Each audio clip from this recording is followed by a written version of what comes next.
Halo teman-teman. Jadi di sini saya ingin bikin video singkat dan saya rasa ini cukup penting untuk kita ketahui bersama. Jadi teman-teman bisa nonton sampai habis.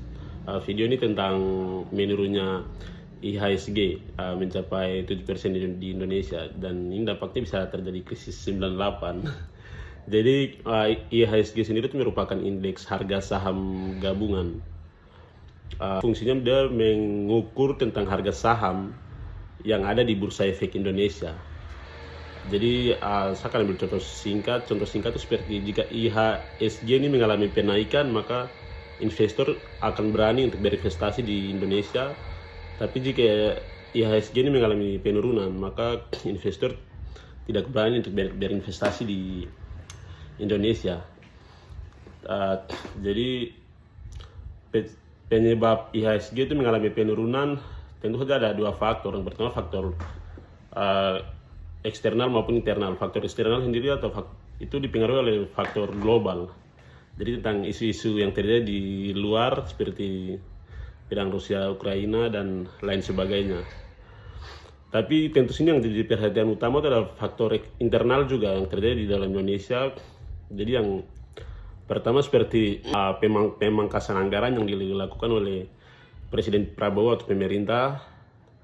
Yang berikut ada isu mundurnya Menteri Sri Mulyani atau Menteri Keuangan Indonesia, karena Sri Mulyani sendiri memiliki kepercayaan atau relasi yang cukup baik untuk para investor atau pihak luar. Dan yang berikut pembuatan proyek mega Danantara.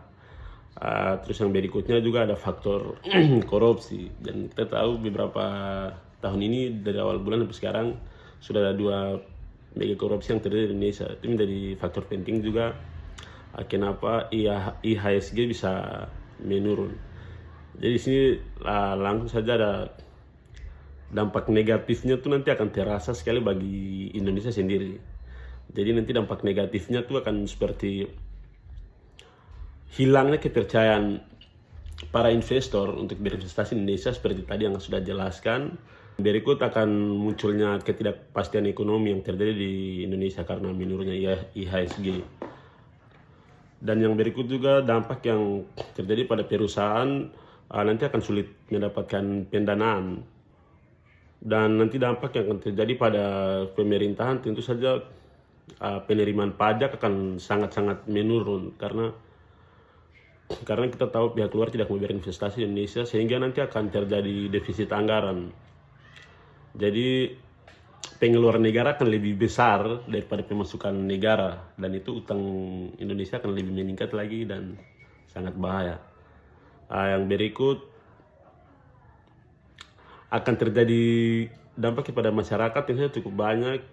Pasti akan terjadi, bisa jadi PHK juga, PHK massal lagi di beberapa perusahaan, sehingga daya beli masyarakat akan menurun karena ketidakpastian ekonomi. Dan yang berikut adalah dampak psikologis publik. Jadi akan kepercayaan publik terhadap pemerintah akan semakin menurun, dan ini nih untuk mengembalikan kepercayaan publik terhadap pemerintah itu akan sangat sulit, tidak segampang itu. Jadi ini cukup berpengaruh juga di semua sektor.